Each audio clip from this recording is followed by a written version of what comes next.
Hello everyone. So today we are going to start our new unit which is classification of cost of CMA. So classify करेंगे इसमें हम cost के types को। हम cost को different types के basis पे हम क्लासीफाई करते हैं। फर्स्ट हम बाय नेचर इसे क्लासीफाई करेंगे। तो इसके अंदर हम देखते हैं कि कॉस्ट के एलिमेंट्स कितने होते हैं। तो बेसिकली 3 एलिमेंट्स होते हैं कॉस्ट के। First is material cost, second is labour cost and third is expenses. By nature अगर हम क्लासीफाई कर रहे हैं इसका मीनिंग है cost are classified according to their basic element. अगर हम उसके बेसिक एलिमेंट के बेसिस पे कॉस्ट को क्लासीफाई करते हैं तो वो बाय नेचर के अंदर आता है। सो 3 टाइप्स मैंने आपको बताए थे। फर्स्ट इज मटेरियल कॉस्ट, जब हम कॉस्ट ऑफ रॉ मटेरियल के बेसिस पे हम क्लासीफाई करते हैं। For example wood use to make furniture, wood का इस्तेमाल हम फर्नीचर बनाने के लिए करते हैं। तो वुड यहाँ पे रॉ मटेरियल है, तो वुड का जो कॉस्ट होगी उसे हम मटेरियल कॉस्ट के अंदर कंसिडर कर देंगे। Second is labour cost, wages paid to workers, जब हम वर्कर्स को वेजेस देते हैं, उनकी सैलरी देते हैं, तो उसको हम लेबर कॉस्ट के अंदर क्लासीफाई कर देंगे। For example salary of factory workers, जो फैक्ट्री के वर्कर्स है उनको हम सैलरी दे रहे हैं, वेजेस दे रहे हैं, तो ये जो कॉस्ट है ये हमारा लेबर कॉस्ट का टाइप है। Third and the last type of by nature is expenses which is other cost incurred, जो हम बाकी के खर्चे करते हैं जो कि हमारे फैक्ट्री से रिलेटेड हो रहे हैं। फॉर एग्जांपल फैक्ट्री रेंट, तो ये जो है हमारे एक्सपेंसेस में आ जाएगा, ये हमारे लेबर कॉस्ट में भी नहीं आ रहा, मटेरियल कॉस्ट में भी नहीं आ रहा। तो ऐसे खर्चे जो अदर कॉस्ट हम कहते हैं उसे हम कह देंगे expenses. So these are the types of by nature cost, और इसको हमारे 3 टाइप्स होते हैं, material cost, labor cost and expenses. Our second cost is classified according to by function. By function means costs are classified according to the business activity where they are incurred. तो cost को अगर हम classify करते हैं उसकी business की activity के according, जहाँ पे वो खर्चा हो रहा है उसके अकॉर्डिंग, तो उसे हम कह देंगे by function. For example by function के अंदर भी जो हमारे कॉस्ट है वो 4 टाइप्स के होते हैं। जैसे हमने बाय नेचर देखा वो 3 टाइप्स के कॉस्ट को कंसिडर करता है, तो बाय फंक्शन में हमारे 4 टाइप के कॉस्ट आते हैं। First is production cost. Production cost means cost of manufacturing goods, जब हम गुड्स को मैन्युफैक्चर करते हैं तो उसके अंदर होने वाले सभी कॉस्ट के खर्चों को हम प्रोडक्शन कॉस्ट के अंदर क्लासीफाई कर देते हैं। फॉर एग्जांपल फैक्ट्री के वेजेस, हम फैक्ट्री में लोगों को, वर्कर्स को वेजेस देते हैं, सैलरी देते हैं, तो ये हमारा प्रोडक्शन कॉस्ट का पार्ट है। Second is administrative cost which is also known as administration cost. तो ऑफिस और मैनेजमेंट में होने वाले सभी खर्चों को हम इस कॉस्ट के अंदर कंसिडर कर देते हैं। फॉर एग्जांपल ऑफिस का रेंट, एडमिनिस्ट्रेशन में मैंने आपको बताया था जो भी ऑफिस से रिलेटेड इनकर्ड करते हैं हम कॉस्ट को, तो वो सब एक्सपेंसेस हमारा ऑफिस वाला हमारा एडमिनिस्ट्रेशन कॉस्ट में आता है। सो इसका एग्जांपल भी हमने ऑफिस का रेंट को लिया है, सो ऑफिस रेंट भी हमारा एडमिनिस्ट्रेशन कॉस्ट का पार्ट हो जाएगा। Third is selling cost. Selling cost means cost of promoting and selling product. अगर हम किसी प्रोडक्ट को प्रमोट कर रहे हैं, सेल कर रहे हैं, उसके टाइम पे होने वाले सभी एक्सपेंसेस को हम सेलिंग कॉस्ट में ला देंगे, क्योंकि हम सेल करने के टाइम पे वो कॉस्ट इनकर कर रहे हैं, खर्चा कर रहे हैं। इसका एग्जाम्पल हो जाएगा एडवर्टीजमेंट एक्सपेंसेस, जिसमें हम प्रोडक्ट को प्रमोट करते हैं, तो उसके टाइम होने वाले सभी कॉस्ट इनकर को हम सेलिंग कॉस्ट के अंदर क्लासीफाई कर देंगे। Our last type of by function is distribution cost. Distribution cost means cost of delivering goods to customers. जब हम कोई गुड्स को डिलीवर करते हैं, कस्टमर्स तक पहुंचाते हैं, तो उस टाइम पे होने वाले सभी कॉस्ट इनकर को हम डिस्ट्रीब्यूशन कॉस्ट में क्लासीफाई कर देते हैं।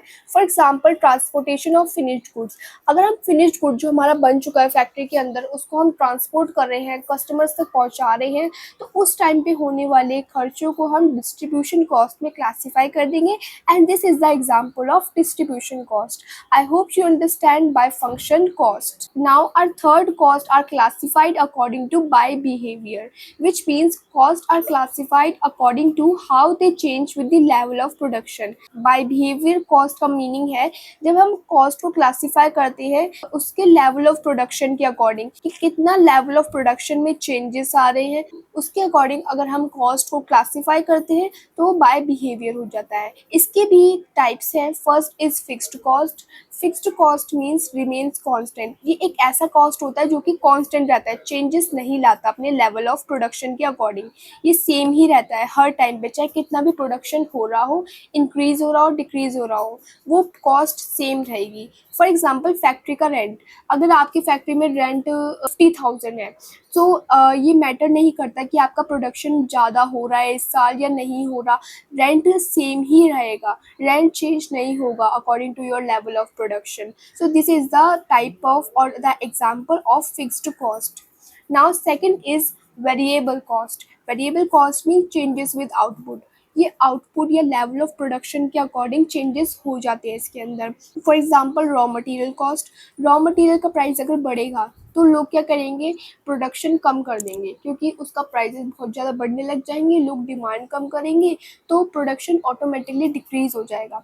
तो इससे क्या होएगा, हमारी कॉस्ट में चेंजेस आ जाएंगे। रॉ मटेरियल अगर सस्ता हो जाएगा, उसका प्राइस कम हो जाएगा, तो प्रोडक्शन ज़्यादा होगा, कस्टमर्स को वो परचेज करने में इजीली बेनिफिट देगा, वो आसानी से परचेज कर सकेंगे उस चीज़ को। तो चेंजेस विद आउटपुट जो है हमारा वेरिएबल कॉस्ट के अंदर आ जाता है। Now third is semi variable, जिसे हम मिक्स्ड कॉस्ट भी कहते हैं। इसके अंदर हमारा फिक्स्ड कॉस्ट भी आता है, वेरिएबल कॉस्ट का एलिमेंट भी आता है। For example electricity bills. Electricity bills depend करता है प्रोडक्शन पे भी, और ये चेंजेस भी हो सकते हैं इसके अंदर, ये फिक्स्ड भी हो सकता है। अगर प्रोडक्शन सेम लेवल की हो रही है तो सेम टाइप का हमारा बिल आएगा इलेक्ट्रिसिटी का। प्रोडक्शन अगर आगे पीछे हो रहा है तो इलेक्ट्रिसिटी बिल भी हमारा इंक्रीज और डिक्रीज हो सकता है, क्योंकि हम उसी लेवल के अकॉर्डिंग प्रोडक्शन कर रहे हैं, तो वही बिल दिखाएगा। तो इसके अंदर जो है हमारा फिक्स्ड कॉस्ट भी हो सकती है, वेरिएबल कॉस्ट भी हो सकती है। So this is the example of semi variable और mixed cost. Now our fourth cost classification is according to by transferability. By transferability means costs are classified based on whether they can be directly identified with the product.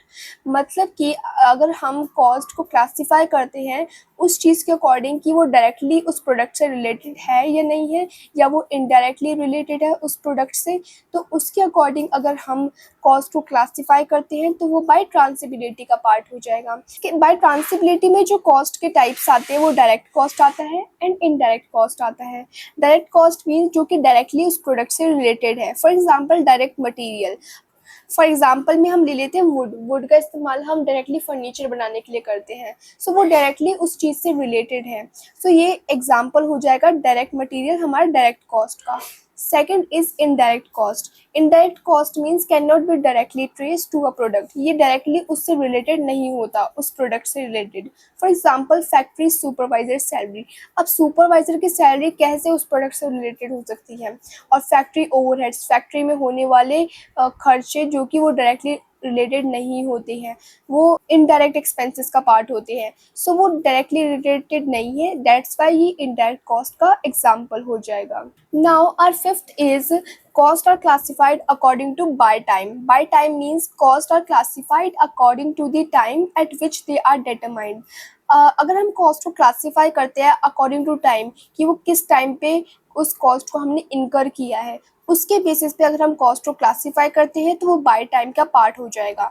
इसके types हो जाएंगे historical cost and pre determined cost. Historical cost means cost already incurred. ये ऐसा खर्चा होता है जो कि हमने पहले से कर लिया होता है, जैसे कि last years production cost. Last year का जो प्रोडक्शन कॉस्ट है वो हमने पहले कर चुके हैं, तो वो हिस्ट्री का पार्ट है, सो हिस्टोरिकल कॉस्ट में आ जाएगा। Whereas predetermined cost means estimated before production. Production का होने से पहले अगर हम एस्टिमेट करके चलते कि इतना हमारा खर्चा होएगा। फॉर एग्जांपल हम बजट बनाते हैं प्रोडक्शन कॉस्ट का, तो हम बजट बनाते हैं कोई भी प्रोडक्ट को प्रोड्यूस करने से पहले, बनाने से पहले, तो वो जो है हम एस्टिमेट कर रहे हैं before production. So this is the part of predetermined cost and both comes under the by time. Now sixth we have by controllability. अगर हम कॉस्ट को क्लासीफाई करते हैं बाय कंट्रोलेबिलिटी के, तो इसका मीनिंग क्या है? So cost are classified based on whether a manager can control them. अब मैनेजर उस चीज़ को कंट्रोल कर सकता है, उस खर्चे को, उस कॉस्ट इनकर को कंट्रोल कर सकता है या नहीं कर सकता, उसके बेसिस पे अगर हम क्लासिफाई करते हैं कॉस्ट को, सो बाय कंट्रोलेबिलिटी के अंदर वो आ जाएगा। इसके अंदर जो टाइप्स आएंगे वो आएगा controllable cost, uncontrollable cost. So these both are comes under by controllability. So controllable cost mean can be controlled by a manager, ये मैनेजर कंट्रोल कर सकते हैं। For example overtime wages, अगर हम वो ओवर टाइम वेजेस देना चाहते हैं वर्कर्स को, तो ये कंट्रोल किया जा सकता है मैनेजर के अकॉर्डिंग कि वो देना चाहते हैं कि नहीं देना चाहते। सो ये कंट्रोलेबल कॉस्ट का पार्ट हो जाएगा। Whereas uncontrollable cost means can not be controlled by a manager, इसे मैनेजर जो है कंट्रोल नहीं कर सकता। फॉर एग्जाम्पल हो जाएगा गवर्नमेंट के टैक्सेस। अब गवर्नमेंट के टैक्सेस जो है गवर्नमेंट जितना चाहती है वो देना ही पड़ेगा, मैनेजर के अकॉर्डिंग वो नहीं चलेंगे। सो this is the example of uncontrollable cost. Now we have seventh, costs are classified according to by association with product, which means accounting treatment. इसका मीनिंग है cost are classified according to whether they are related to manufacturing the product। अगर हम cost को classify करते हैं according to कि वो उस manufacturing के, उस जो प्रोडक्ट को मैन्युफैक्चर कर रहे हैं वो उससे रिलेटेड है या नहीं है। इसके टाइप्स हो जाएंगे product cost, period cost. So आइए जानते हैं इसका मीनिंग क्या है। First is product cost. Product cost means cost of manufacturing a product. अगर हम किसी प्रोडक्ट को मैन्युफैक्चर कर रहे हैं उस टाइम पे होने वाले सभी एक्सपेंसेस को जो कि उस मैन्युफैक्चरिंग से रिलेटेड है उसे हम प्रोडक्ट कॉस्ट के अंदर ला देंगे। For example direct material, direct labour, manufacturing overheads, ये सब जो है मैन्युफैक्चरिंग से रिलेटेड है, उस प्रोडक्ट को बनाने से रिलेटेड है। That's why it comes under the product cost. Now second is period cost. Cost charged as expenses in the current period. अगर current period पे हम cost को charge करते हैं as expenses, for example office का rent, advertising expenses, तो ये जो है हमारा period cost का part हो जाएगा। So these both are the cost type which comes under the by association with product, which is also known as accounting treatment. Now eighth we have by management decision or decision making, which means costs are classified according to their usefulness in decision making. Decision making में वो कितना ज़्यादा useful है, तो मतलब decision के according अगर हमारे कॉस्ट में चेंजेस आ रहे हैं तो वो डिसीजन मेकिंग और बाय मैनेजमेंट डिसीजन का पार्ट में आएगा। कॉस्ट को क्लासिफाई हम करेंगे। इसके अंदर बहुत टाइप के कॉस्ट आते हैं। सबसे पहला आता है रेलेवेंट कॉस्ट, ये हमारे डिसीजन को अफेक्ट करता है। फॉर एग्जांपल जो न्यू मशीन की कॉस्ट है, अगर वो ज़्यादा होएगी तो हम सोचेंगे कि हम उसे बाय करें या लीज करें, कम होएगी तो भी हम डिसाइड करेंगे कि बाय करें या लीज करें। तो cost of a new machine जो है पूरी तरीके से डिसीजन को अफेक्ट कर रहा है। So this is the example of relevant cost. Now we have second irrelevant cost, ये डिसीजन को अफेक्ट नहीं करता। For example sunk cost. Sunk cost means होता है, हम आगे जानेंगे, वैसे इसका मीनिंग होता है एक ऐसी कॉस्ट जो कि हमारा डिसीजन को बिल्कुल भी अफेक्ट ना करे। Third we have avoidable cost. Avoidable cost means can be eliminated if an activity stop. अगर एक्टिविटी वो रुक चुकी है, हम काम नहीं कर रहे, तो हम इसको एलिमिनेट कर सकते हैं। For example cost of renting an office if work from home is adopted. अगर हम रेंटिंग का हम ऑफिस में रेंट पे करते हैं तो हम उसको अवॉइड कर सकते हैं, उसे हम एलिमिनेट कर सकते हैं अगर हम वर्क फ्रॉम होम कर लें। तो ये एक ऐसी कॉस्ट होती है जो कि हम एलिमिनेट कर सकते हैं उस काम को रोक कर। फॉर एग्जांपल अगर हम ऑफिस में काम नहीं करेंगे तो हमें रेंट पे नहीं करना पड़ेगा, हम एलिमिनेट कर सकते हैं। So this is the example of avoidable cost. Now we have unavoidable cost. इसको हम एलिमिनेट नहीं कर सकते चाहे एक्टिविटी रुक चुकी हो। फॉर एग्जांपल फैक्ट्री का रेंट हमें देना ही पड़ेगा क्योंकि हमारा चाहे काम नहीं कर रहे, बट फैक्ट्री के अंदर बहुत सी मशीन्स होती हैं जो कि वहाँ पे रखी गई होती हैं, हमें फैक्ट्री का रेंट पे करना पड़ता है। Fixed contractual payments, committed lease expenses, आपने कोई कॉन्ट्रैक्ट में कुछ साइन कर दिया कि आप पे करेंगे, तो आप उसको एलिमिनेट नहीं कर सकते चाहे आपका प्रोडक्शन हो रहा हो, आपकी एक्टिविटी हो रही हो या नहीं हो रही हो। तो ये अनअवॉइडेबल कॉस्ट, आप इसको अवॉइड नहीं कर सकते हैं। Now we have opportunity cost, benefit sacrificed by choosing one option over another. इसको हम एग्जांपल से समझते हैं। Rent income lost by using a building for business instead of renting it out. अगर हम एक बिल्डिंग का इस्तेमाल कर रहे हैं अपने बिजनेस के लिए, हम उसको रेंट पे भी दे सकते थे, बट हमने क्या किया, उसको बिल्डिंग को बिजनेस के लिए पॉइंट ऑफ व्यू से यूज़ किया। तो जो हमने सेक्रीफाइस किया वो हमने रेंट सेक्रीफाइस किया। सो ये जो है अपॉर्चुनिटी कॉस्ट का पार्ट हो जाएगा। यहाँ पे हमने रेंट नहीं लेना चाहा, यहाँ पे हमने अपने बिजनेस के लिए यूज़ किया बिल्डिंग को। So this is the example of opportunity cost. Now we have sunk cost, cost already incurred and can not be recovered. ये एक ऐसी कॉस्ट होती है जो कि ऑलरेडी आप खर्चा कर चुके हो और अब आप उसको रिकवर भी नहीं कर सकते। जैसे कि cost of an old machine already purchase, एक ऐसी ओल्ड मशीन जो कि आपने ऑलरेडी परचेज कर चुके हो, अब आप उसको रिकवर भी नहीं कर सकते और वो ऑलरेडी हो चुका है। So this is the example of sunk cost. Now ninth we have by monetary payment. By monetary payment meaning costs are classified based on whether and payment of cash is made. अब cost को अगर हम classify करते हैं उस basis के according कि आपने payment करी है cash में या नहीं करी है। So उसके according हम अगर classify करते हैं so हम उसे कह देंगे by monetary payment. So first by monetary payment के अंदर आएगा हमारा out of pocket cash, meaning a cost that involves an actual payment. एक ऐसी कॉस्ट जो कि आपने एक्चुअल में पेमेंट करी है उस कॉस्ट को इन्वॉल्व करे तो उसे हम आउट ऑफ पॉकेट कैश कह देंगे। For example payment of wages, आप वेजेस पे कर रहे हैं, एक्चुअल पेमेंट कर रहे हैं। सो payment of rent, payment of electricity bill आप एक्चुअल में पे कर रहे हैं। So this is the part of out of pocket cash. Now second we have imputed cost, which is also known as hypothetical or implicit cost, which means a cost for which no actual cash payment is made. यहाँ पे हम actual में cash कोई भी payment नहीं करते, हम cash के according payment नहीं करते हैं, but it is considered for decision making. लेकिन उस cost को हम decision making में consider करते हैं। For example, salary of the owner working in his own business without taking a salary. अब एक ओनर है, वो अपनी सैलरी जो मतलब सैलरी जो है ओनर की अपने खुद के बिजनेस में ही वर्क कर रहा है बिना सैलरी लिए। सो ये जो है हमारा इम्प्यूटेड कॉस्ट का पार्ट हो जाएगा। या फिर rent of the owners own building used for business, अब जो ओनर है वो उस बिल्डिंग का इस्तेमाल कर रहा है अपने खुद के बिजनेस के लिए, तो उसमें जो वो रेंट नहीं देगा, तो ये जो है ये एग्जाम्पल हो जाएंगे हमारे हाइपोथेटिकल कॉस्ट के और इम्प्यूटेड कॉस्ट के। Now lastly we have by expiry of benefits, which means costs are classified based on whether their benefit has expired.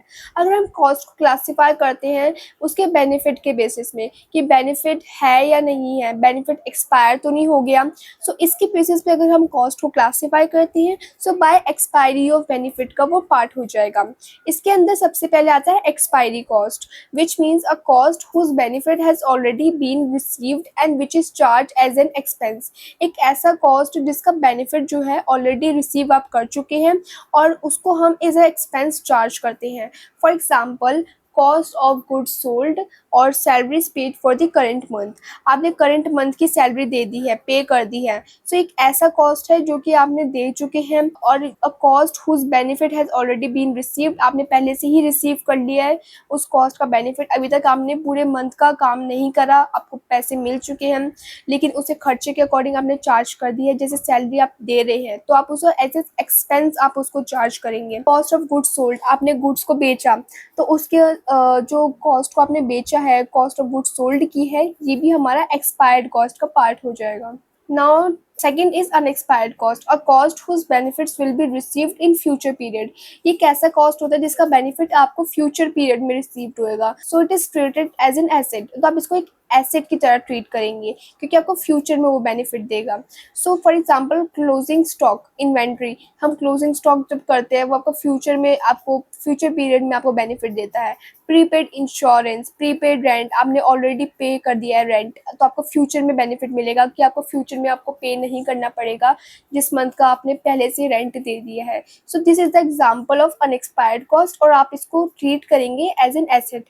So I hope you all understand all the classification of cost. So आइए हम quick revision कर लेते हैं हमने क्या क्या समझा है। सो यहाँ पे क्लासिफिकेशन बाय हम लिखेंगे, यहाँ पे उसके जितने भी टाइप्स आते हैं हम वो यहाँ पे कंसिडर करेंगे। So first is by nature के अकॉर्डिंग अगर हम कॉस्ट को क्लासिफाई करते हैं उसमें 3 टाइप्स आ जाती है, material, labour and expenses cost. Second we have by function, by function के अकॉर्डिंग अगर हम क्लासिफाई कर रहे हैं कॉस्ट को तो उसमें 4 टाइप्स आते हैं, production, administration, selling and distribution cost.